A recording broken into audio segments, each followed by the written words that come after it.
हरिओम. योगदास श्री जय गणेश जोशी लिखित भावार्थ दीपिका अर्जुन विषाद योग. अर्जुन विषाद. देवगण सत्वगुण. देवगण असलेल्या लोकांचा सत्वगुण प्रभावी असतो. असे लोक आपल्याला मिळाले नाही तरी चालेल, परंतु इतरांचे नुकसान होऊ नये या विचारांचे असतात.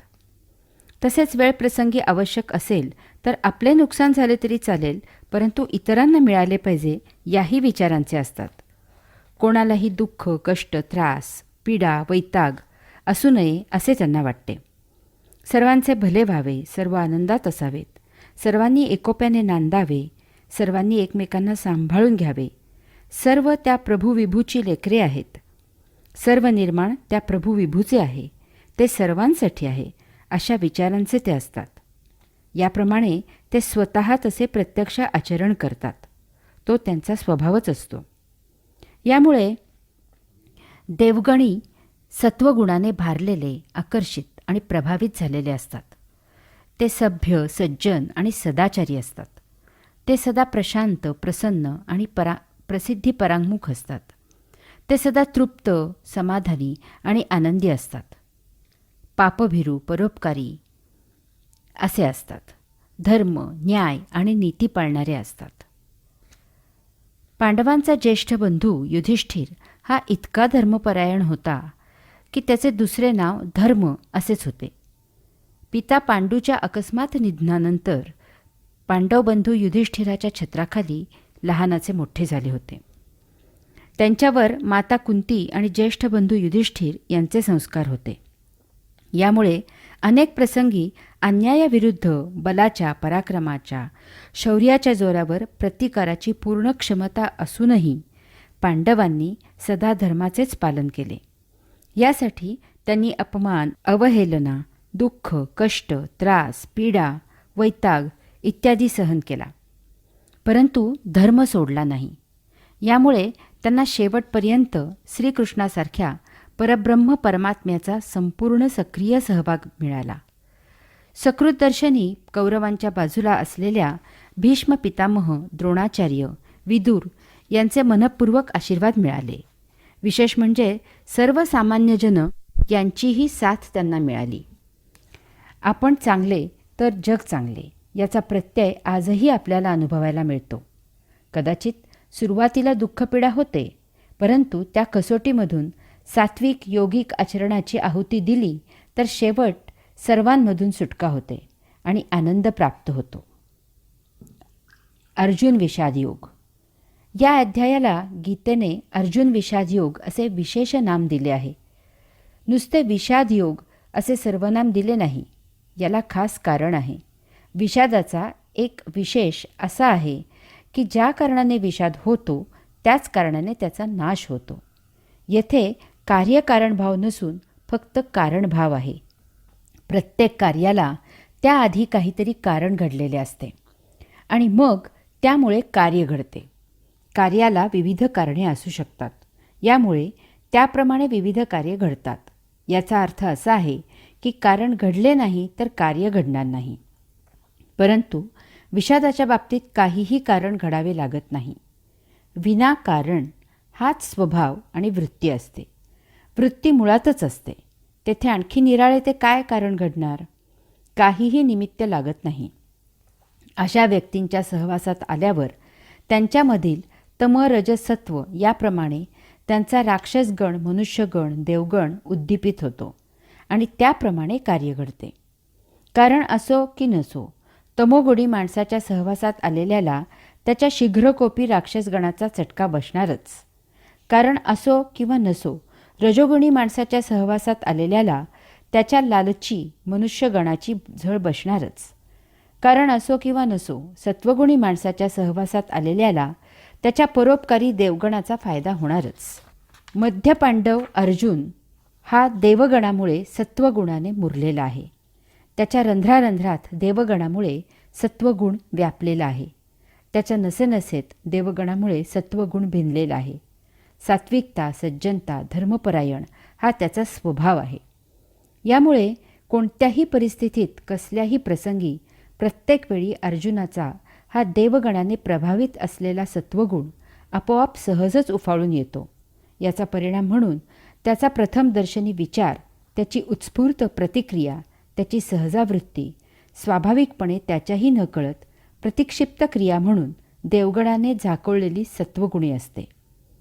आणि याचा परिणाम म्हणून अर्जुनाची क्रिया, कार्य, करणी ही मूलतः सुरुवातीला प्रथमदर्शनी जरी चूक असली तरी योग्य मार्गदर्शन मिळाले, परिसस्पर्श झाला, सुकाणूला सत्य दिशा मिळाली तर त्याचे रूपांतर योग साध्य करण्यात झाले. तथापि धृतराष्ट्राच्या तमोगुणाचे किंवा दुर्योधनाच्या रजोगुणाचे असे झाले नाही. त्या दोघांनाही बुजुर्गांच्या समुपदेश योग्य वेळी मिळाला होता, परंतु ते दोघे भरकटलेलेच राहिले. शेवटपर्यंत अयौगिक कृत्यालाच चिकटून राहिले आणि नियतीच्या खडकावर आपटून सर्वनाश होऊन देशोधडीला लागून अतिशय दारुण मृत्यूला सामोरे गेले. अशा प्रकारे विषाद जरी सर्वनामी असला, सर्वांना संधी जरी समान मिळाली, तरीही त्यामुळे सर्वांच्या विषादाचे रूपांतर योग साध्य होण्यात होत नाही, परंतु एखाद्या अर्जुनाच्या विषादाचाही परिणाम योग साध्य होण्यात होतो. हा संदेश सर्वसामान्यांना मिळावा म्हणून या अध्यायाला अर्जुन विषाद योग असे विशेष नाम दिले आहे. हरिओम. दुर्योधनाचा जन्मनाद. महाभारतकार लिहितात, दुर्योधन जन्माला आला तेव्हा तो जन्मतःच रडला नाही, तर गाढवाप्रमाणे मोठ्याने ओरडला. तो ओरडल्याबरोबर पंचक्रोशीतील गाढवे जणू त्याला प्रत्युत्तर म्हणून आनंद व्यक्त करण्यासाठी ओरडली. त्याबरोबर गिधाडे, कोल्हे, कावळे इत्यादींनी अक्षरशः धुमाकूळ घातला. चहूबाजूने सोसाट्याचे उष्ण वारे वाहू लागले. सारे वातावरण तप्त झाले. हे सर्व अघटित घडलेले पाहून धृतराष्ट्राच्या काळजाचा थरकाप झाला. त्याने भीष्म, विदुर, विद्वान, पंडित, पुरोहितांना बोलवून घेतले. जे घडले त्याची सर्वांजवळ चर्चा केली. त्यावेळी पुन्हा सर्व बाजूने घोर श्वापदांचा आक्रोश ऐकू आला. त्यावेळी विद्वान पंडित पुरोहित धृतराष्ट्राला म्हणाले, राजा, हा तुझा पुत्र कुलांगार होईल. याचा तू वेळीच त्याग कर. त्यामुळे तुझ्या कुळाचे स्वास्थ्य कायम राहील. यातच तुझ्या कुळाचे कल्याण आहे. परंतु तू जर त्यांचा सांभाळ केलास तर घोर अनर्थ होईल. शंख. शंखाबद्दल या लिखाणापुरती अगदी थोडक्यात माहिती पाहू. शंख हा नादांचा प्रतीक आहे. नाद याचे सविस्तर निरूपण आपण योगदासकृत भावार्थ दीपिका ज्ञानेश्वरी विषय प्रवेश यामध्ये पाहिले आहे. यामधील सर्व आवश्यक त्या 4 ओळी पुन्हा सांगतो. नाद हा मूलभूत पायाभूत ध्वनी असतो. यामधून अद्याप काहीही निर्माण झालेले नसते. तथापि त्याच्यामुळे त्याच्या आधाराने निर्माण होण्याची तयारी पूर्ण झालेली असते. तो स्वतः प्रत्यक्ष काहीही निर्माण करत नसतो. तथापि त्याच्या उपस्थितीशिवाय पुढील निर्माण शक्य नसते. तो सर्व निर्मितीचा मूलभूत पायाभूत आधार असतो. आपल्या हिंदू धर्मात शंखाचे फार महत्त्व आहे. त्याची पूजा करून मग देवदेवतांची पूजा केली जाते. पूजेचे वेळी शंखामध्ये पाणी भरतात आणि दुसऱ्या दिवशी ते तीर्थ म्हणून प्राशन करतात. शंखनादामुळे सकारात्मक ऊर्जा प्रसवते. आजूबाजूचे वातावरण शुद्ध आणि पवित्र होते. शंख वाजवल्यामुळे शारीरिक फायदेही पुष्कळ आहेत. त्यामुळे आपल्या देहामधील स्नायू बळकट होतात. रक्तप्रवाह सुरळीत होतो. यामुळे एकूणच प्रकृती उत्तम राहते. शंख शिवपूजेत निषिद्ध आहे. कदाचित शंख शिवाच्या मृत्युदाता या कार्याच्या विरुद्ध आहे, म्हणून तसे असावे असे वाटते. कृष्णार्जुनाचे आगमन. दुसऱ्या प्रवचनाचे शेवटी आपण पाहिले की पितामह भीष्माचार्यांनी सिंहनाद केला, शंखध्वनी केला. ते दोन्हीही नाद एकत्र मिसळले आणि यामुळे त्रैलोक्य बधीर झाल्यासारखे झाले. त्याबरोबर कौरवांच्या सैन्याने रणवाद्ये वाजवून रणभूमी दुमदुमून टाकली. असा हा नाद रणभूमीवर निनादत असतानाच रणभूमीवर दिव्य रथामधून कृष्णार्जुनांचे आगमन झाले. माऊलींनी त्या रथाचे फार सुरेख वर्णन केले आहे. पुढे माऊली म्हणतात, देखा नवलतया प्रभूचे अद्भुत प्रेम भक्ताचे जे सारथ्यपण पार्थाचे करीतू असे. अर्थात त्या प्रभू विभूचे आश्चर्य पहा, त्याचे भक्तावरील आगळेवेगळे प्रेम पहा. तो अर्जुनाचे सारथ्य करत आहे. येथे काही गोष्टी माऊली मुद्दाम अधोरेखित करत आहेत. भगवंत श्रींचा भक्तावरील हा प्रेमयोग आहे. अर्जुन भगवंत श्रींचा भक्त आहे. त्याच्याकरिता भगवंत श्री काय करत आहेत ते पहा. त्या काळी साधारणपणे रथाचे सारथ्य सूतपुत्र म्हणजे दासीपासून झालेली अपत्य करत असत.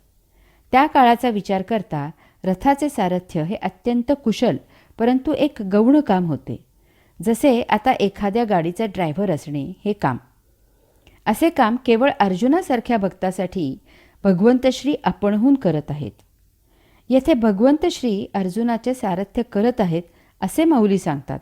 याचा अर्थ अर्जुनाच्या रथाचे सारथ्य करणे, त्याला युद्धासाठी मार्गदर्शन करणे, प्रसंगी त्याचे रक्षण करणे इत्यादी अशा प्रकारे ते भक्ताची काळजी घेत आहेत. यानंतरचा मुद्दा, याचा अर्थ सर्वसामान्य जनांनी समजून घ्यायचा आहे की भगवंत श्रींची भक्ती करत आपण नैसर्गिकपणे नियतीने दिलेले आपले प्राप्त काम विना अट विना तक्रार स्वीकारून करत असावे. त्याच कामाच्या माध्यमामधून भगवंत श्री या सृष्टीची लीला आपल्या देहामधून अवलोकन करत आहेत. त्याला साथ द्यावी.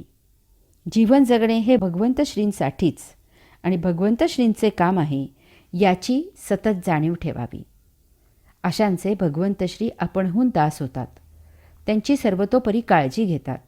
कारण अशी काळजी घेणे म्हणजे अप्रत्यक्षपणे त्यांच्या लीला अवलोकन करण्याचीच काळजी घेणे असं आहे.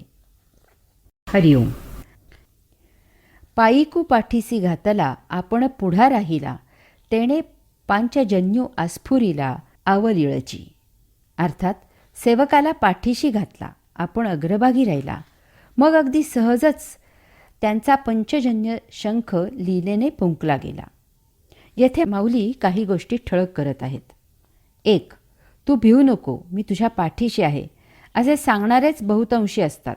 कारण जोपर्यंत सर्व ठीकठाक असते तोपर्यंत खंबीरपणे मागे आधार द्यावा. परंतु बाका प्रसंग आला की मागच्या मागे पसार व्हावे. आपल्याला तोशिष नको. भोजनभाऊ समारंभाचे पाहुणे सर्वच असतात, परंतु प्रसंगाचे शिलेदार फार फार थोडे असतात. 2. यास्तव आपला सद्गुरू साक्षात्कारी आहे याची खात्री करावी. असाच सद्गुरू उपदेश करण्यासाठी योग्य असतो. उपदेश याचा अर्थ जाणून घ्यावा आणि अशाच्या मार्गदर्शनाखाली भगवंत श्रींची भक्ती करावी. ढोंग्यांची भक्ती करून आपले दुर्मिळ जीवन वाया घालवू नये. पैसा, प्रसिद्धी, प्रतिष्ठा यांच्या मागं लागलेल्यांना गुरु करून आपण भरकटू नये. 3. भगवंत श्रींनी रथावर सर्वात पुढची जागा घेतली आहे. भर रणांगणावर हाती शस्त्रास्त्र नसून घोड्यांसाठी असलेला फक्त चाबूक आहे.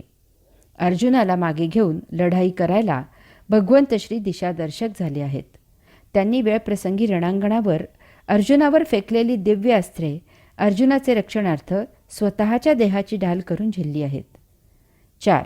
आता भगवंत श्रींच्या अंगी अर्जुनाचा रथाचे सारथ्य करणे, लढाईसाठी त्याला मार्गदर्शन करणे, त्याचे रक्षण करणे, धर्माला आणि न्यायनीतीला युद्ध जिंकून देणे इत्यादी असे हे कार्य इतके भिनले आहे की त्यांच्याकडून त्यांचा तो अद्भुत पांचजन्य शंख आपोआप उत्स्फूर्तपणे फुंकला गेला. अशा लीला भगवंत श्रींकडून आपोआप होत असतात. परितू महाघोषू थोरू, गरजतू असे गहिरू, जैसा उदेला लोपी दिनकरू नक्षत्राते.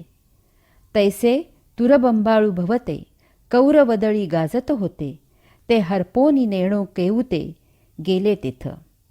अर्थात परंतु सूर्योदय झाल्यावर जशी नक्षत्रे लोप पावतात तशी त्या शंखाच्या महानाद ध्वनीने कौरवांच्या सैन्यामध्ये होत असलेला वाद्यांचा गजर कोणीकडे नाहीसा झाला त्याचा पत्ता लागेना. कौरवांचे सेनापती भीष्म पितामहांनी प्रथम शंख फुंकला आहे, परंतु याप्रमाणे पांडवांच्या बाजूने त्यांचा सेनापती दृष्टद्युम्न याने शंख फुंकला नाही. तर या धर्मयुद्धाचे आव्हान ज्यांनी स्वीकारले आहे, जे हे धर्मयुद्ध जिंकून देऊन धर्मसंस्थापना करणार आहेत, ते भगवंत श्री प्रथम शंख फुंकून युद्ध सुरू करायला अनुमती देत आहेत. माऊली सांगतात, सूर्य उगवला की रात्र संपते आणि दिवस सुरू होतो. रात्रीची नक्षत्रे निस्तेज होतात आणि लोप पावतात.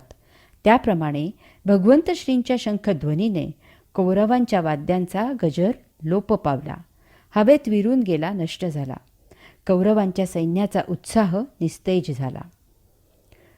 भगवंत श्री दुर्योधनाला जाणीव करून देत आहेत की दुष्टा, शिष्टाईचे वेळी तू मला तुझ्या या गाढवांच्या, कोल्ह्यांच्या, कुत्र्यांच्या जोरावर बंदी करू पाहत होतास. माझ्या केवळ शंखध्वनीनेच त्यांचे आवाज, त्यांचा जल्लोष, त्यांचा जोर, त्यांचा उन्माद इत्यादी क्षुद्र झाला आहे. तुझ्या जन्माचे वेळी हीच ती गाढवे, कोल्हे, कुत्री आवाज करून आनंद व्यक्त करत होते. त्यांची आणि तुझी लायकी एकच आहे. या धर्मयुद्धात गाढवे, कोल्हे, कुत्रे यांच्याप्रमाणेच तूही अत्यंत क्लेशकारक मरण भोगणार आहेस. कौरवरूपी अधर्म, अन्याय, अनिती यांची काळोखी नष्ट होऊन धर्म, न्याय, नीती यांचा आता उदय होत आहे. धर्म, न्याय, नीती यांचे आचरण करणाऱ्यांनी काळजी करण्याचे कारण नाही. ज्यांचा कोणी वाली नाही त्यांचे भगवंत श्री त्राते असतात, हा पक्का विश्वास ठेवावा. तैसेच देखे येरे निनादे अति गजरे, देवदत्त धनुर्धरे अस्फुरिला. ते दोन्ही शब्द अचाट, मिनले एकवट, तेथ ब्रह्मकटाह शतकुट हो पाहतसे. अर्थात त्याप्रमाणे भगवंत श्रींप्रमाणे अर्जुनानेही त्याचा देवदत्त नावाचा कांठळ्या बसवणारा ध्वनी करणारा शंख उत्स्फूर्तपणे वाजवला. ते दोन्ही नाद, भगवंत श्रींचा आणि अर्जुनाचा शंखनाद एकवटले, एकत्र झाले आणि यामुळे ब्रह्मांडाचे 100 तुकडे होतात की काय असे वाटले.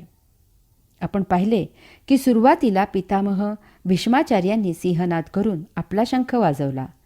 त्या दोन्हीही ध्वनींचे एकत्रित नादाने त्रैलोक्य बधीर झाल्यासारखे झाले. तथापि कृष्णार्जुनांच्या शंखाध्वनीने पितामह भीष्माचार्यांचे सिंहनाद आणि शंखनाद असे 2 नाद हवेत कुठल्या कोठे विरून गेले त्याचा पत्ता लागला नाही. पितामह भीष्माचार्य हे अजिंक्य, अजोड, अपराजित असे योद्धे आहेत. तथापि कारण काहीही असो, सद्यस्थितीत ते अन्यायाच्या, अधर्माच्या, अनीतीच्या बाजूने रणांगणावर लढाईला आलेले आहेत. यामुळे अत्यंत नाईलाजाने त्यांचा नाश होणे अटळ आहे. कोणी कितीही महाबलाढ्य आणि पराक्रमी असला तरी तो परब्रह्माच्या, पुरुषोत्तमाच्या पुढे गौण आहे. हिरण्यकशपुला, रावणाला, ब्रह्मराक्षसाला देवांकडून वर मिळाले होते, परंतु त्यांच्या पापकर्माचे कुफळ म्हणून त्यांचा नाश झाला. याचप्रमाणे पितामह भीष्माचार्यांचाही नाश होणे अपरिहार्य आहे. त्यासाठी नियतीचे नियोजन अनाकलनीय असते. पितामह भीष्माचार्यांसाठी शिखंडीची योजना नियतीने भीष्माचार्यांच्या वधासाठी अगोदरच केलेली आहे. विश्व द्वंद्वावर चालते. यामुळे देवांबरोबरच दानव, सज्जनांबरोबर दुर्जन जन्माला येतात. हा वैश्विक नियम आहे. यासाठी यथाकालावधी पुरुषोत्तमांना येथे धर्म, न्याय, नीती याची स्थापना करावी लागते. याला काही इलाज नाही. भक्तांनी पुरुषोत्तमावर नितांत श्रद्धा, भावभक्ती ठेवून आपले योगिक आचरण सुरू ठेवावे. अशांसाठी भगवंत श्रींचे अंशात्मक अवतार महामानव येथे येऊन धर्मकार्य करत असतात. हरिओम. माऊली पुढे सांगतात की यानंतर भीमसेन, युधिष्ठिर, नकुल, सहदेव, द्रुपद, काशीराजा, द्रौपदीचे पुत्र, सात्यकी, दृष्टद्रुम्न, शिखंडी, विराट, अन्य राजे यांनी आपापले शंख वाजवले. येथे एक महत्त्वाचा फरक लक्षात घ्यावा. कौरवांच्या बाजूने फक्त पितामह भीष्माचार्यांनीच शंख वाजवला आहे. अन्य कौरवांनी किंवा त्यांच्या प्रमुख योद्ध्यांनी शंख वाजवला नाही. तथापि कृष्णार्जुनांनी शंखध्वनी केल्यावर सर्व अन्य पांडवांनी आणि त्यांच्याकडील समस्त प्रमुख वीरांनी शंखनाद केला. आपण शंखाची या लिखाणाला अत्यावश्यक इतकी माहिती घेतली आहे. शंख पवित्र आहे, पूजनीय आहे, परंतु तो शिवपूजेत निषिद्ध आहे. कौरवांना ना कसले सुसंस्कार, ना पावित्र्याची चाड, ना शुची, ना सृजनाची गोडी. त्यांना फक्त स्वार्थ, सत्ता, धन, उपभोग, मौज, मजा, चंगळ हेच प्रिय आहे. यासाठी सर्वांना प्रेमाने न जिंकता सत्तेच्या आणि शक्तीच्या जोरावर दहशत, धाक दाखवून सर्वांकडून सक्तीने सेवा करायला लावायचेच माहीत आहे. ते कसला शंखध्वनी करणार? कृष्णार्जुन, अन्य पांडव आणि त्यांच्याकडील सर्व प्रमुख योद्धे शंखनाद करून सर्वसामान्य जनतेला ग्वाही देत आश्वस्त करत आहेत की आता अन्यायाचे राज्य संपले, दुष्टांचा काळ भरला, धर्माचे, न्यायाचे आणि नीतीचे राज्य आता लवकरच सुरू होत आहे. परब्रह्माच्या, परमात्म्याच्या, पुरुषोत्तमाच्या छायेच्या प्रतिछायेत, ध्वनींच्या प्रतिध्वनीत, कृतीच्या प्रतिकृतीत इतकी ताकद, शक्ती, ऊर्जा असते की त्या योगे विश्वाचा कारभार सुनियोजित, सुरळीत, सुस्थितीत सुरू राहतो. येथे तर रणांगणावर प्रत्यक्ष परब्रह्म, परमात्मा, पुरुषोत्तम पूर्णावतार धारण करून उपस्थित झाला आहे. तेव्हा आता सर्वसामान्य प्रजेने काळजी करायचे कारण नाही. लवकरच येथे सुराज्याची स्थापना होणार आहे. माहुली पुढे सांगतात, हे सर्व पाहून अर्जुनाला अतिशय संतोष झाला. त्याने उत्सुकतेने सर्वांकडे एक कटाक्ष टाकला आणि आपले गांडीव धनुष्य सहजच लीलया उचलले आणि त्यावेळी अर्जुन म्हणत असे, देवा, आता झडकरी रथू पेलावा, नेऊनी मध्ये लावावा दोही दळा. जव मी नावेक, हे सकळ वीर सैनिक, न्याहाळीन अशेख झुंज तेजे. अर्थात त्यावेळी अर्जुन भगवंत श्रींना म्हणाला, आता आपला रथ लवकर नेऊन दोन्ही सैन्यांच्या मध्ये उभा करा, म्हणजे युद्धाला इच्छुक असलेल्या या सर्व वीर सैनिकांना मी क्षणभर न्याहाळीन. येथे दोन भावांमधील, दोन संस्कारांमधील, दोन प्रवृत्तींमधील, तम, रज आणि सत्व या मनुष्याच्या स्वाभाविक गुणामधील, राक्षस, मनुष्य आणि देवगण या मानवाच्या संचितानुसार उपजत गणांमधील हा महाभयावह फरक लक्षात घ्या. युद्ध सुरू होण्याआधी दुर्योधनानेही सैनिकांचे निरीक्षण केले आणि अर्जुनानेही सैनिकांचे निरीक्षण केले, परंतु दुर्योधनाने स्वतःच्या एकाच बाजूला उभे राहून दोन्ही सैनिकांचे निरीक्षण केले आणि त्याच्या पराक्रमांचे वर्णन केले. ते करताना तो म्हणतो की पांडव महापराक्रमी आहेत हे मान्य, तथापि आम्हीही काही कमी नाही, आमच्याकडे त्यांच्याही पेक्षा वरचढ योद्धे आहेत. दुर्योधनाचे हे निरीक्षण एककल्ली आहे, एकाच बाजूला झुकलेले आहे, न्यायाच्या तत्वांना हरताळ फासणारे आहे. यात समतोल बुद्धी, विचार, विवेक नाही. यामुळे त्यामधून अहंकार बाहेर आला आहे. हा त्याचा मीपणाच त्याच्या घाताला कारणीभूत झाला आहे. त्याला स्वतःचीच शुद्ध बुद्ध नाही, तो इतरांचा विचार कसा करणार? यामुळे कुत्रा जसा ट्रकवर धावून जातो तसा हा आगीत उडी मारायला उतावीळ झाला आहे. यामुळे तो प्रजेला न्यायाचे, धर्माचे, नीतीचे राज्य देऊ शकला नाही. तथापि अर्जुनाने भगवंत श्रींना रथ दोन्ही सैन्यांच्या मध्यभागी उभा करायला सांगितला आहे. येथे दोन्ही बाजूंचा विचार, विवेक आणि तारतम्य आहे. यामुळे कृतीआधी संयम राखला गेला आहे. येथे आतताईपणा केला जात नाही. येथे समतोल आहे. स्वतःप्रमाणेच अन्यांचा पण विचार केला आहे. यामुळे त्याच्याकडून धर्म, न्याय, नीती याचा आदर राखला गेला आहे. त्याने एकदम युद्धाला सुरुवात केली नाही. सर्वांनी एकमताने विचार करून जरी युद्ध करावे असे ठरवले असले तरीही प्रत्यक्ष सुरू करताना पुन्हा एकदा खुंटी तपासून पाहण्याची बुद्धी, विवेक, संयम, तारतम्य त्याच्याकडे आहे. अर्जुन भक्तियोगामधील प्रेमयोगही प्राप्त झालेला आहे.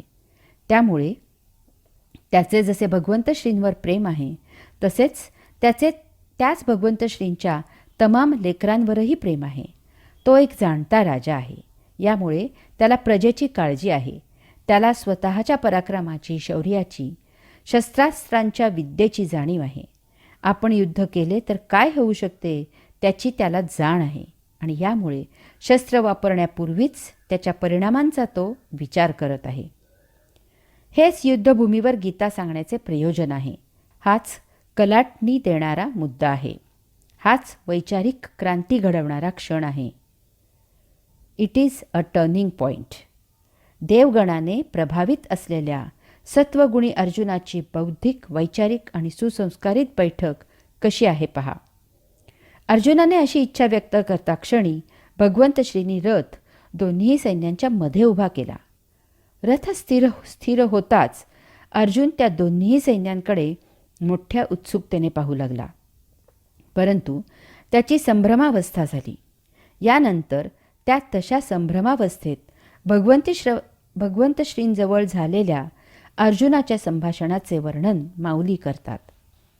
मग देवा म्हणे देख देख, हे गोत्र गुरु अशेख, तव कृष्णमनी नावेक विस्मो जाहला. अर्थात मग भगवंत श्रींना तो म्हणाला, पहा पहा, हे तर आमचेच आप्त स्वकीय गुरु आहेत. ते ऐकून भगवंत श्रींना क्षणभर आश्चर्य वाटले.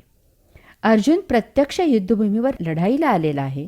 समोर शत्रू युद्धासाठी तयार झालेला आहे. शंखनाद रणवाद्य यांचा गजर निनादला आहे. आता लढाईला सुरुवात करायची आहे. अशा वेळी पांडवांकडील सर्वात प्रमुख योद्धा, ज्याच्यावर युद्ध जिंकण्याची पांडवांची भिस्त आहे, ज्याने आत्तापर्यंत अनेक युद्ध लढली आहेत आणि सर्वच्या सर्व जिंकली आहेत, ज्याला लढाई युद्धभूमी त्यावरील संहार नवीन नाही, असा तो अर्जुन आता ऐनवेळी म्हणत आहे की रणांगणावर आमचेच आप्तस्वकीय गुरु आहेत. हे महाविचित्र आहे. युद्धभूमीवर समोर आलेला फक्त शत्रू म्हणूनच ओळखायचा आहे. तेथे अन्य कसलेली नाती गोते संबंध नाहीत. तेथे कोणीही आप्त नाही आणि स्वकीय नाही आणि गुरुही नाही. समोर फक्त आणि फक्त शत्रू आहे. त्याला कसेही करून नामोहरम करायचे आहे. प्रसंगी त्याला ठार करायचं आहे. येथे जराही कसलीही किंचितही दया माया क्षमा शांती नाही. येथे युद्ध जिंकणे एवढे एकच कर्तव्य करायचे आहे. परंतु अर्जुन ऐन युद्धप्रसंगी काहीतरी भलतेच युद्धभूमीवर वीराला अशोभनीय असे बोलत आहे. या भावभावना आहेत. भावभावना मानसिक असतात. त्या केव्हा कशा कोठे उफाळून येतील आणि आपला कब्जा घेतील याचा काहीही नेम नाही. यामुळे भगवंत श्रींना महाविस्मय आश्चर्य वाटले आहे. त्यांनी ओळखले की अर्जुनाच्या मनात काहीतरी विचित्र खळबळ माजली आहे. ती बाहेर येणे आवश्यक आहे, कारण अशा मानसिक अवस्थेत तो पूर्ण क्षमतेने युद्ध करू शकणार नाही. युद्ध सुरू झाल्यावर मध्येच काही विघ्न यायला नको.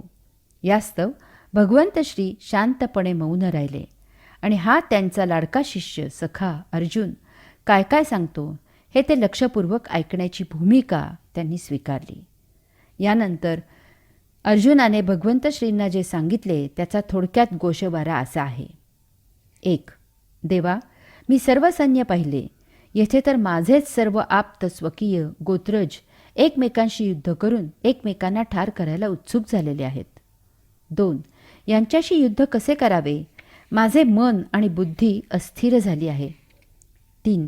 मला काही सुचेनासे झाले आहे. माझ्या अंगाला कापरे भरले आहे.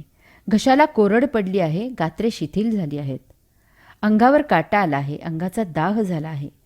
गांडीव धनुष्य धरण्यासाठी हात ढिला झाला आहे आणि ते माझ्या हातून केव्हा गळून पडेल ते मलाही समजले नाही.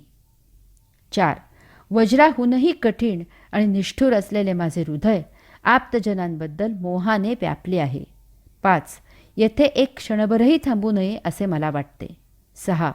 जर कौरवांना ठार मारायचे असेल तर मग युधिष्ठिराला का ठार करू नये, कारण ते दोघेही माझे गोत्रज आहेत. 7. आग लागो या युद्धाला. या पातका वाचून आमचे काय अडले आहे.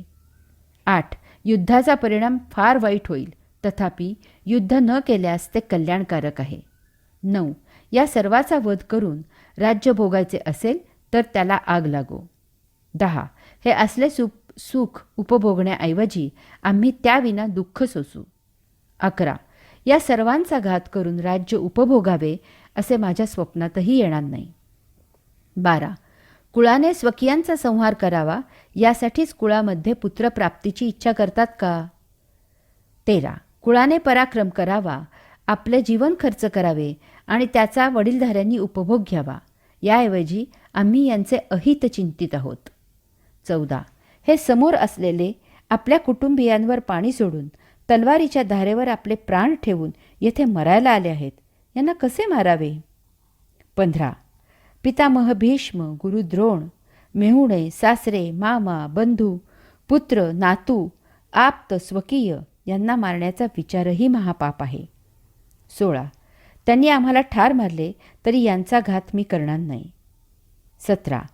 त्रिभुवनाचे निष्कंटक राज्य जरी मिळाले तरी मी असे अनुचित कर्म करणार नाही. 18.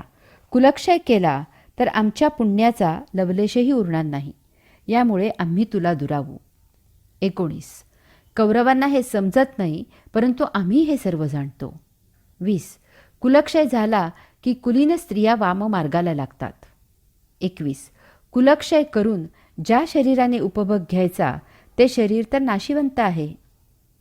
शूर, वीर, अपराजित अशा अर्जुनाला या सर्वांबद्दल करुणा निर्माण झाली. त्याला आप्त स्वकीयांबद्दल दयेचा पाझर फुटला. त्याला त्याच्या जीवाचा मोह झाला. यामुळे त्याचे धैर्य निघून गेले. त्याला त्याची वीरवृत्ती सोडून गेली. अशा प्रकारे आता जरी कौरवांनी आपल्यावर शस्त्र उगारले तरी तेच त्यांच्यासाठी चांगले आहे असे म्हणून अर्जुनाने रथामधून खाली उडी टाकली आणि निःशस्त्र होऊन तो तेथे दुःखाश्रू गाळत बसून राहिला. हाच तो अर्जुनाचा विषाद आहे. आपण विषादाचा अर्थ पहिल्या प्रवचनात पाहिला आहे. विषाद म्हणजे उत्साह नष्ट होणे, निराश होणे, वैफल्य येणे इत्यादी. याचे अन्यही अर्थ आहेत. मूर्खपणा, दुःख इत्यादी. याचा सुप्त अर्थ असा आहे की विषाद होण्यापूर्वी येथे उत्साह होता, आशा होती, फलाची आसक्ती, अपेक्षा आणि इच्छा होती. तसेच येथे शहाणपण होते, सुख होते. काही कारण घडले आणि त्याचे निराकरण होण्यापूर्वी त्यामधून विषाद निर्माण झाला. कारण काय घडले यापेक्षा त्यामधून विषाद निर्माण झाला हे महत्त्वाचे. त्याने प्रत्यक्ष आचरणाचा कब्जा घेतला आणि या सर्वांवर बोळा फिरला. जे होते त्याच्याबरोबर विरुद्ध चित्र निर्माण झाले. यामुळे विषाद हा मनाचा प्रांत आहे. येथे भावभावनांचा प्रश्न आहे. भावभावना विषादाला कारणीभूत आहेत. याचा अर्थ हा कल्पनांचा, रसास्वादाचा, साहित्याचा, वाङ्मयाचा आणि म्हणून हा काव्यशास्त्र आनंद याचाही विषय आहे. या उन्मत्त कौरवांना अन्य भाषा समजत नाही. यांनी बालपणी आपल्याला ठार करायचा प्रयत्न केला आहे. कौरवांनी द्रौपदीच्या केलेल्या विटंबनेचे प्रायश्चित्त या नीच कौरवांना द्यायलाच पाहिजे. यांनी कपटाने द्यूत खेळून आपल्याला वनवास आणि अज्ञातवास भोगायला लावला आहे. आपले धर्माने प्राप्त राज्य हे अन्यायाने गिळंकृत करत आहेत इत्यादी. यामुळे अशांशी युद्ध करून यांना ठार करून येथे धर्माचे, न्यायाचे राज्य स्थापन करायचे आहे. अशा विचाराने प्रेरित होऊन मोठ्या उत्साहाने राज्य मिळवण्यासाठी युद्ध जिंकायचेच अशा अपेक्षेने प्रत्यक्ष युद्धभूमीवर तसा आचार करायला प्रविष्ट झालेला हा अपराजित जगज्जेता अर्जुन आता म्हणतो की मला युद्धच करायचे नाही. याचा अर्थ त्याचा युद्ध करायचा उत्साह नष्ट झाला आहे. तो स्वजनांच्या मोहाने निराश झाला आहे. तो वैफल्यग्रस्त झाला आहे. हा त्याचा मूर्खपणा आहे. वैचारिक गोंधळ होऊन तो दुःखी झाला आहे. त्याने जे काही करायचे म्हणून संकल्प सोडला होता त्याच्याबरोबर विरुद्ध घटना आता येथे घडली आहे. त्याच्यामध्ये विषादाची सर्व लक्षणे दिसत आहेत. तथापि त्याचा विषाद देवगणाने व्यापलेला सत्वगुणी आहे. जन्मांध असलेल्या धृतराष्ट्राला स्वतः काहीही न करता आयतेच पांडवांचे राज्य हडप करायचे आहे. यासाठी त्याने पांडवांच्या बालपणापासून अनेक प्रयत्न केले. हा राक्षसगणाला व्यापलेला तमोगुण आहे. परंतु ते सर्व निष्फळ झाले. यामुळे त्याला विषाद झाला. दुर्योधनाला पांडवांचे राज्य गिळंकृत करायचे आहे. यासाठी त्याने प्रत्यक्ष बरेच प्रयत्न केले. कपटाने द्यूत खेळून पांडवांना देशोधडीला लावले. परंतु सर्व व्यर्थ झाले. आता निकराची शेवटची लढाई सुरू झाली आहे. यात त्याला पराक्रम गाजवून जिंकण्याची उर्मी आहे. हा मनुष्यगणाला व्यापलेला रजोगुण आहे. परंतु एकंदरीत सर्व पाहता युद्ध जिंकणे शक्य नाही अशी त्याला आता खंत निर्माण झाली आहे. यामुळे त्याला विषाद झाला आहे. परंतु या सर्व पार्श्वभूमीवर अर्जुनाचा विषाद पूर्ण निराळा, आगळा वेगळा आहे. हे पाहून प्रत्यक्ष भगवंत श्रीही स्तिमित झाले आहेत. परंतु ते काहीही व्यक्त झाले नाहीत. हा काय म्हणतो हे ऐकण्याची भूमिका त्यांनी घेतली. कारण देवगण असलेल्या सत्वगुणींना विषाद सहसा होण्याचे कारण नसते. ते मुळातच अगदी सहजच यथायोग्य तीच कृती करत असतात. हा त्यांचा स्थायी स्वभावच असतो. यामुळे कृती करू लागल्यावर त्याविरुद्ध विचार उद्भवणे, या आयत्या वेळी उलट प्रकाराच्या विचाराप्रमाणे प्रत्यक्ष आचार करणे हा अशांच्या स्वभावी नसते. ते त्यांच्या कमकुवतपणाचे लक्षण असते. यामुळे योग्य मार्गदर्शनाने हा विषाद दूर सारणे शक्य असते. अर्जुनाचा विषाद देवगणाला व्यापलेला सत्वगुण आहे. अर्जुनाच्या विषादाची कारणे धृतराष्ट्राच्या आणि दुर्योधनाच्या विषादापेक्षा भिन्न आहेत, फार उच्च आहेत. हा विषाद एका सज्जनाचा आहे. अर्जुन कसा विचार करत आहे ते पाहूया. 1. या लढाईमुळे दोन्ही बाजूकडील सर्वसामान्य सैनिक मरण पावणार आहेत. येथे 18 अक्षौहिणी सैन्य जमा झाले आहे. एक अक्षौहिणी सैन्य म्हणजे 21,21,870 रथ, 21,870 हत्ती, 65,610 घोडे आणि 1,09,350 पायदळ. यावरून विचार करावा की या लढाईत किती जीव ठार होणार आहेत. हे सर्व सैनिक आपल्या कुटुंबियांना तलवारीच्या धारेवर ओवाळून येथे मरण्यासाठी आलेले आहेत. यांनी काय केले आमचे? आम्हीच राज्याच्या हव्यासाने या सैनिकांच्या बायका आणि मुले यांना पोरके करायला उद्युक्त झालेले आहोत. अशा विधवा बायका या समाजाच्या वासनेच्या शिकार होतात. मुले भिकेला लागतात आणि वाममार्गाला लागतात. 2. दोन्ही बाजूनी एकमेकांचे नातेवाईक, आप्त, इष्ट, सगे, सोयरे, वडील, काका, मामा, मुले, आजोबा, नातवंडे, पतवंडे, पणतू हे आहेत. हे सर्व आपलेच वंश संपवायला उतावीळ झाले आहेत. नाती टिकवण्यासाठी असतात की नष्ट करण्यासाठी असतात? 3. आमचे पितामह भीष्माचार्य, ज्यांनी आम्हाला आपल्या खांद्यावरून लहानाचे मोठे केले, त्यांना आम्ही ठार करावे यासाठी का? की आम्ही त्यांच्या वृद्धापकाळात त्यांची सेवा करावी, शुश्रूषा करावी, काळजी घ्यावी, त्यांना वृद्धापकाळी आधार द्यावा यासाठी? 4. द्रोणाचार्य आमचे गुरु आहेत. त्यांनी आम्हाला अस्त्र, शस्त्र, विद्या शिकवली. ती त्यांनाच ठार करण्यासाठी शिकवली का? 5. या लढाईत हत्ती, घोडे, खेचरे इत्यादी प्राण्यांची हत्या होणार आहे. या बिचाऱ्या मुक्या जीवांनी आमचे काय वाईट केले आहे? 6. या लढाईत युद्धाची फार मोठी शस्त्रसामुग्री नष्ट होणार आहे. सर्वांचा विध्वंस होणार आहे. कशासाठी हे सर्व? 7. हे राज्य न मिळाल्याने आमचे असे काय अडले आहे? 8. यात सर्वात महत्त्वाचे म्हणजे अशा प्रकारे संहार आणि विध्वंस केला तर पाप लागेल आणि अशा पाप्यांपासून भगवंत श्री दूर जातील हा विचारही मला सतावत आहे. आम्हाला भगवंत श्रींच्या अत्यंत दुर्मिळ सहवासापुढे सर्व तुच्छ, क्षुद्र, हीन आहे. अशा प्रकारे अर्जुन विचार करत आहे आणि यामुळे त्याचं मन उद्विग्न झालं आहे. त्याला काय करावं, कसं करावं ते उमजेनासं झालं आहे. तो विषण्ण झाला आहे. जळो, मरो, आग लागो या भौतिक लोभ प्रलोभनांना, असं त्याला वाटत आहे. युद्धाला येतानाचा अर्जुन आणि आता समरणांगणावर आप्तेष्टांना पाहिल्यावरचा अर्जुन यामध्ये बरोबर विरुद्ध फरक झाला आहे. यामुळे हा अर्जुनाचा विषाद आहे. यामागे पूर्णपणे सात्विकता आहे. म्हणून भगवंत श्रींना खात्री आहे की या विषादाचा योग होऊ शकतो. कारण धृतराष्ट्र आणि दुर्योधनाला समुपदेशन करून काही उपयोग झाला नाही.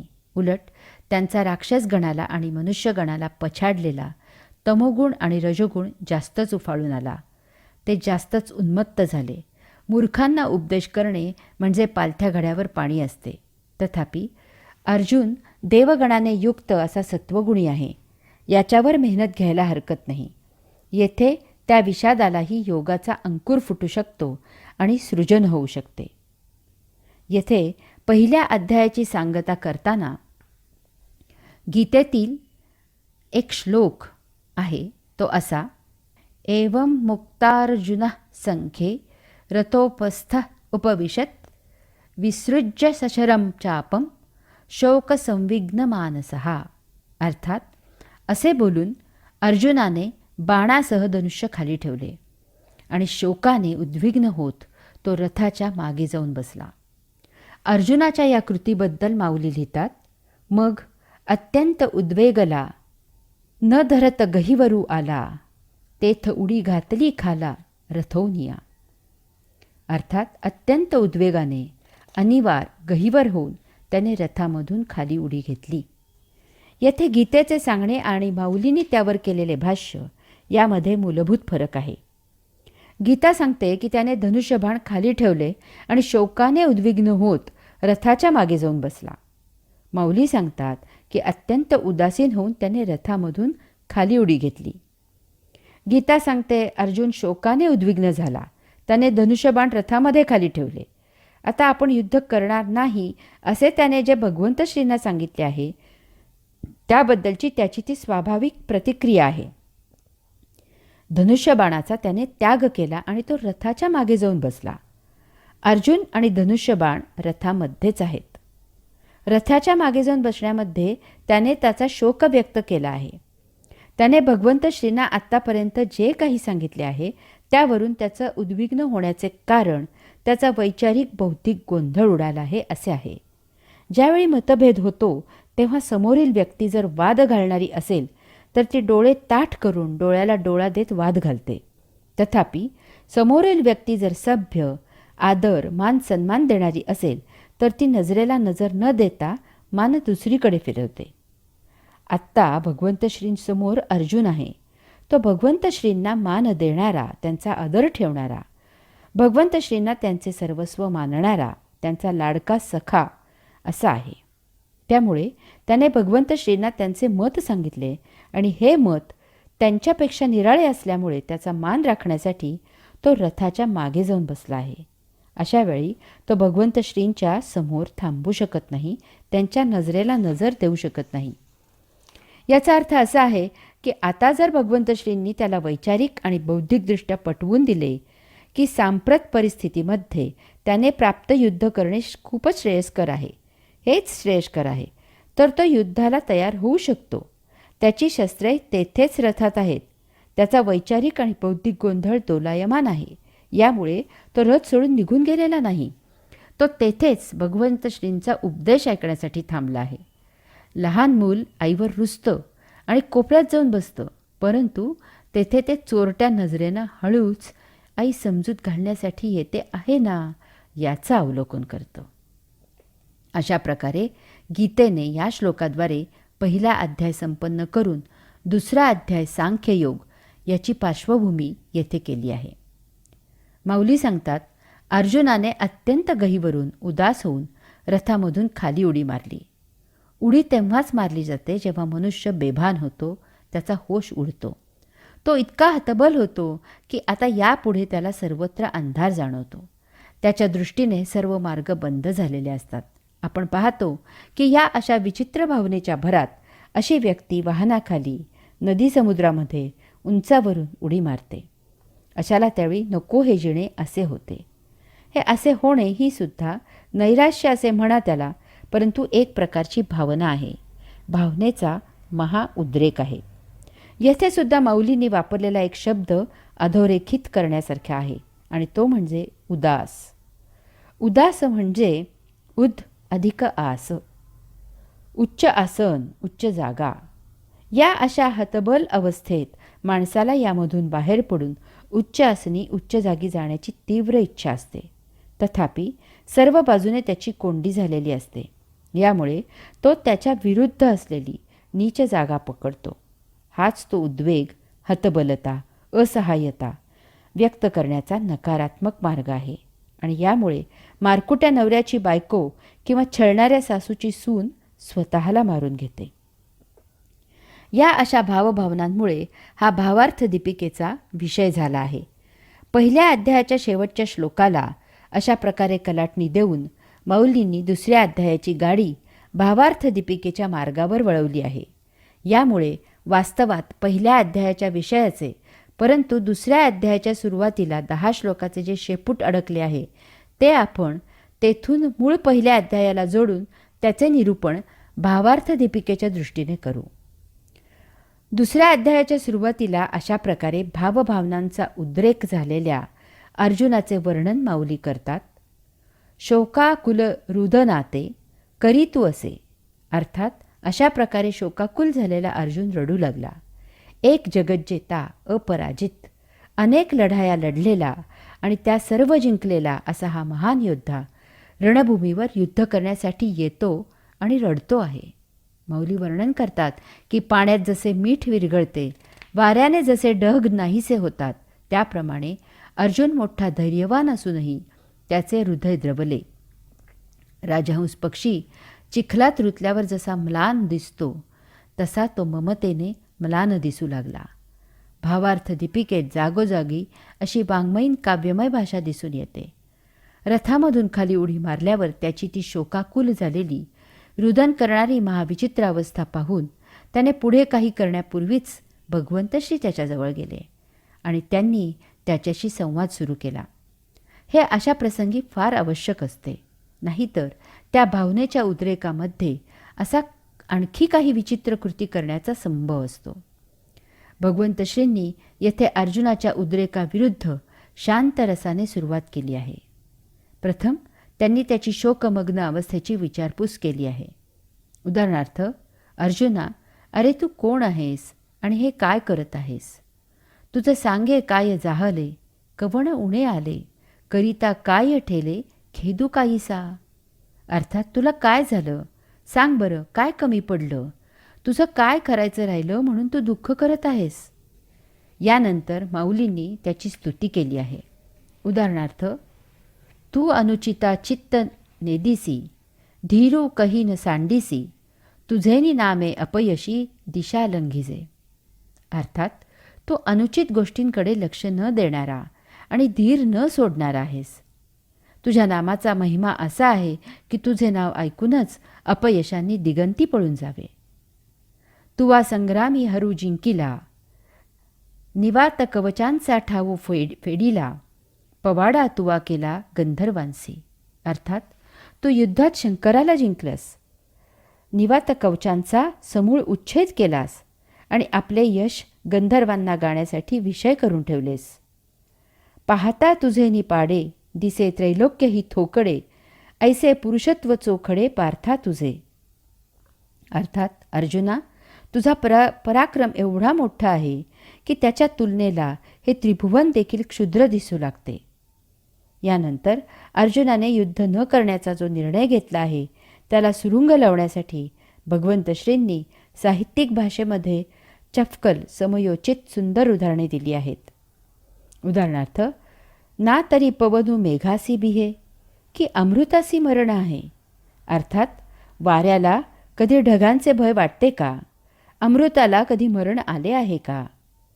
की लवणेची जळविरे, संसर्गे काळकुट मरे, सांग पा महाफडी दुर्धरे, गिळीजे काही. अर्थात मिठाने पाणी कधी विरले का? कालकूट विष दुसऱ्याचे संसर्गाने कधी मेले का? सर्पाला कधी बेडकाने गिळले का? भगवंत श्रींच्या या अशा आपुलकीच्या बोलण्याने अर्जुन थोडा शांत झाला असावा, निवळला असावा. परंतु अजूनही अर्जुन काही बोलत नाही. असे पाहून आता शेवटी भगवंत श्री अर्जुनाला उपदेश करत आहेत. हा मूर्खपणा सोडून दे. धनुष्यबाण हाती घे. या रणभूमीवर तुझ्या कारुण्याचा काय उपयोग?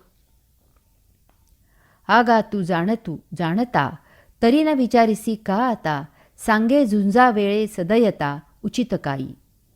अर्थात अरे तू ज्ञाता ना, मग का विचार करत नाहीस? युद्धाचे वेळी दया करणे क्षत्रियाला योग्य नाही.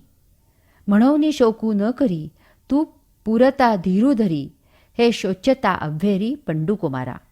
अर्थात अर्जुना, शोक करू नको, गंभीर राहा, धीर धर. तुला शोक करणे शोभत नाही. अशाने तुझ्या कीर्तीचा नाश होईल. हे आत्ताच तुझे सगळे सोयरे झाले का? तुला हे आधी माहीत नव्हते का? युद्ध तुला नवीन आहे का? युद्धाला तयार हो. तुझ्या आपापसामधील कलहाचे निमित्त नेहमीचेच आहे. तू जर हा मोह धरशील तर तुझी प्रतिष्ठा जाईल. इहपर लोकांसही तू अंतरशील. क्षत्रियांना ऐन युद्धाचे प्रसंगी शिथिलता म्हणजे नरकाचे द्वार आहे. अशा प्रकारे भगवंत श्रींनी काव्य, शास्त्र, भाषा, साहित्य, वाङ्मय यामधून रसोत्पत्ती निर्माण करून अर्जुनाला समजावण्याचा प्रयत्न केला आहे.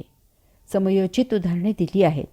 त्याच्या पराक्रमाचे वर्णन करून त्यांच्या भावनांना हात घातला आहे.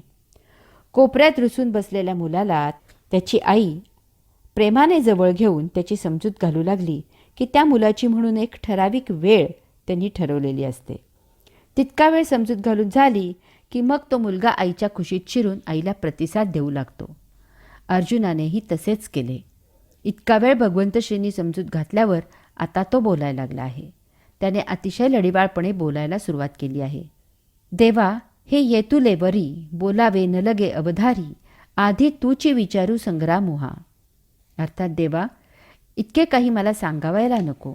प्रथम या युद्धाविषयी आपणच विचार करा. हे झुंज नवे प्रमादू, एथ प्रवर्तिलिया दिसतसे बाधू, हा उघड लिंग भेदू वोढवला आम्हा. अर्थात हे युद्ध नसून आमच्या हातून मोठा प्रमाद घडत आहे. आम्हांवर पूज्यजनांचा उच्छेद करण्याचा मोठा अवघड प्रसंग ओढवला आहे. अशा प्रकारे मोठा लढीवाळ सुरुवात करून हट्टी मुलाप्रमाणे त्याने पहिल्या अध्यायात भीष्म, द्रोण, बंधू, आप्तस्वकीय इत्यादींबद्दल त्याचे जे तथाकथित पांडित्य भगवंत श्रींना ऐकवले आहे तेच पांडित्य परंतु थोडक्यात पुन्हा ऐकवलं आहे. तथापि आपला हट्ट सोडलेला नाही. वडीलधारी बंधू, आप्त, नातलग, गुरु, स्वकीय इत्यादी असलेले समोर जीव बघून ते घ्यायला शत्रू म्हणून आलेले आहेत. कोणत्याही क्षणी युद्ध सुरू होईल आणि हे पांडवांचा आणि आपल्या बाजूने लढाईला आलेल्या भावंडांचा, नातलगांचा, आप्तांचा, सर्वसामान्य सैनिकांचा प्राण घेतील याचा आता काहीही भरोसा राहिलेला नाही. अशा विचित्र परिस्थितीत केवळ देवगणाने व्यापलेला आणि भारावलेला सत्वगुणीच असे बोलू शकतो. कारण एक वेळ आपले नुकसान झाले तरी चालेल, परंतु दुसऱ्याचे भले झाले पाहिजे असा हा सत्वगुणी असतो. यात त्याच्या बाजूलाही समोरच्यांसारखेच त्याचे नातलग असलेले इतर अन्य त्याच्यासाठी लढाई करायला आलेले आहेत. हे त्या भारावलेल्या अवस्थेत अर्जुन साफ विसरला आहे. सत्वगुणी जेव्हा परोपकार करतो किंवा निस्पृहता दाखवतो तेव्हा त्याला त्याच्यावर अवलंबून असलेल्या त्याच्या स्वतःच्या कुटुंबियांची आठवण होत नाही. येथेही माऊलींनी अर्जुनाचे मुखी मोठी साहित्यिक, काव्यमय भाषा, उपमांची चपखल उदाहरणे इत्यादी दिली आहेत. यामधून त्याच्या युद्ध न करण्याच्या निर्णयाला रसास्वाद दिला आहे. उदाहरणार्थ द्रोणाचार्यांच्या बाबतीत अर्जुन म्हणतो, देवा समुद्र गंभीर ऐकिजे, वरी तोही आहाच देखिजे, परी क्षोभू मनी नेणीजे द्रोणाचिये. अर्थात देवा, समुद्र गंभीर आहे असे ऐकतो, तथापि तोही असा वरवरच गंभीर भासतो, परंतु या द्रोणाचार्यांच्या मनाला कधी क्षोभ माहितीच नाही. हे अपार जे गगन, वरी तयाही होईल मान, परी अगाध भले गहन हृदय यांचे. अर्थात हे आकाश अमर्याद आहे खरे, त्याचेही मोजमाप होईल, परंतु त्यांचे हृदय अत्यंत गहन आणि खोल आहे. वरी अमृतही विटे, की काळवशे वज्रही फुटे, परी मनोधर्मू न लोटे विकरविलाही. अर्थात एक वेळ अमृतही विटेल किंवा कालवशात वज्रही भंगेल, परंतु द्रोणाचार्यांच्या मनाला विकार निर्माण होणे केवळ अशक्य आहे. स्नेह लागी माये, म्हणिपे ते किरू होये, परी कृपा ते मूर्त आहे द्रोणी इये. अर्थात ममता आईनेच करावी असे म्हणतात ते खरे आहे, परंतु या द्रोणाचार्यांच्या ठिकाणी ती तर मूर्तिमंत आहे. द्रोणाचार्य म्हणजे दयेचे माहेरघर, सर्व गुणांचे भांडार आणि विद्येचा अमर्याद सागर आहेत. अशांना मारून राज्यसुख घ्यावे अशी गोष्ट प्राणावर बेतले तरी मनातही येणार नाही. यापेक्षा भीक मागितलेली बरी, देहत्याग केलेला बरा किंवा गिरीकंदरी राहावे हे चांगले. त्याच्या रक्ताने माखलेले भोग हे कसे कवटाळायचे. इतके बोलूनही भगवंत श्री काहीच बोलत नाहीत, त्याच्याकडे लक्ष देत नाहीत असे पाहून अर्जुनाने प्रेमभक्तीचे बोलणे सुरू केले. माऊली वर्णन करतात, आम्ही काय करणे योग्य आहे हे विचार करूनही सुचत नाही, कारण या मोहामुळे माझे चित्त व्याकुळ झाले आहे. डोळ्यापुढे अंधार आल्यावर पुढचे काही दिसत नाही, मग जवळ असलेली वस्तूही दिसत नाही. देवा, तैसे मज जाहले, जे मन हे भ्रांती ग्रासले, आता काय हित आपुले तेही नेणे. अर्थात देवा, तसे मला झाले आहे, कारण माझे मन भ्रांतीने ग्रासले आहे. आता आपले हित कशात आहे हे मला समजेनासे झाले आहे. तरी श्रीकृष्णा, तुवा जाणावे, निकेतेक आम्हा सांगावे, जे सखा सर्वस्व आघवे आम्हासी तू. अर्थात म्हणून श्रीकृष्णा, तू विचार करून योग्य ते आम्हाला सांग, कारण आमचा सखा, आमचे सर्व काही तूच आहेस. तूच आमचा गुरु, पिता, इष्टदेवता, संकटाच्या वेळी आमचे रक्षण करणारा तूच आहेस. कृष्णा, आईने मुलाचा त्याग केला तर ते कसे जगेल? त्याप्रमाणे देवा, तूच एक आम्हाला सर्वतोपरी आहेस. मी तुला आता सांगितलेले तुला मान्य नसेल, तसेच ते धर्माच्या विरुद्ध असेल, तर ते आता मला त्वरित सांग. समोर समस्त कौरव पाहून मनामध्ये जो शोक निर्माण झाला आहे, तो तुझ्या उपदेशाशिवाय अन्य कशानेही नष्ट होणारा नाही. जैसी बीजे सर्वथा आहाळली, ती सुक्षेत्री जरी पेरिली, तरी न विरूढ ती संचिली आवडे तैसी. अर्थात ज्याप्रमाणे पूर्ण भाजलेले बी सुपीक जमिनीत पेरले आणि त्याला हवे तितके पाणी जरी घातले तरी त्याला अंकुर फुटणार नाही. ना तरी आयुष्य पुरले आहे, तरी औषधे काही नोहे, एथ एकची उपेगा जाये परमामृत. अर्थात आयुष्य संपले असले की औषधाने काही उपयोग होत नाही, तेथे एक परमामृताचाच उपयोग होतो. त्याप्रमाणे माझ्या मोहित बुद्धीला राज्य लोभाचे प्रलोभनही उत्तेजित करू शकणार नाही. यावेळी हे कृपानिधे, तुझी कृपाच माझा आधार आहे. परंतु पुन्हा काय झाले कळायला मार्ग नाही, कारण आपल्या विचारांचे पुरते मढे झाले आहे आणि त्याला संजीवनी श्रीकृष्ण केवळ तुझेच देवत्व देऊ शकते असे सांगणारा अर्जुन भगवंत श्रींना म्हणाला, परंतु आता तुम्ही मला काहीही उपदेश करू नका, माझी समजूत मुळीच घालू नका, मी मुळीच युद्ध करणार नाही असे पुन्हा एकदा सांगून ठाम सांगून तो मौन झाला. याचे भगवंत श्रींना फारच विस्मय वाटला. इतका वेळ अर्जवे करणारा अर्जुन शेवटी असे का म्हणाला?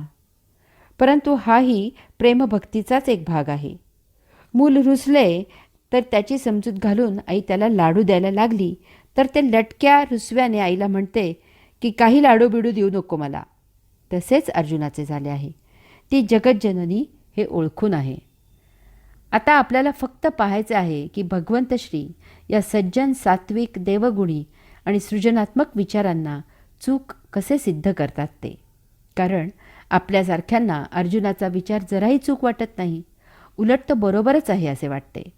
यामुळे भगवंत श्रींना अर्जुनाच्याच वैचारिक काट्याने त्याच्यामधील विषादरूपी काटा काढावा लागणार आहे. त्याच्यातील नैसर्गिक सत्वगुणाने त्याच्यामधील देवगणाला नियतीच्या मार्गाला वळवावे लागणार आहे. त्याच्यामधील या आप्तेष्टांबद्दलच्या भावनांना, मोहाला, दयेला, करुणेला ललकारून त्याहूनही श्रेष्ठ अशा कर्तव्यकर्मासाठी भावनाविवश करावे लागणार आहे. हे काम तसे सोपे नसून फार बिकट आहे. समोर सात्विकतेने ओथंबून भरलेला विद्यासंपन्न असलेला अर्जुन आहे. येथे वैचारिक, बौद्धिक, आध्यात्मिक कसोटी लागणार आहे. त्याला प्रथम सांख्ययोगाने स्वधर्म सांगावा लागणार आहे. त्याच्यामधील ज्ञानयोगी जागा करावा लागणार आहे आणि कर्मयोगाचे सर्वश्रेष्ठ महत्त्व त्याच्यासारख्या क्षत्रियाच्या गळी उतरवावे लागणार आहे. यामधून भक्ती उद्युक्त करावी लागणार आहे. या अनुषंगाने अन्य सत्व, रज, तम, आहार, विहार इत्यादी अनेक विषयांनाही स्पर्श करावा लागणार आहे. आता आपल्याला श्रीकृष्ण भगवंत श्री परमात्मा पुरुषोत्तम हे कार्य कसे करतात, आपल्यासाठीही जीवनाला अत्यंत उपयुक्त असलेला हा पाठ कसा घेतात, हे विद्यार्थी होऊन जाणून घ्यायचे आहेत. अशा तऱ्हेने हे तिसरं प्रवचन येथे संपन्न होत आहे. ओम तत्सत त्वम असि.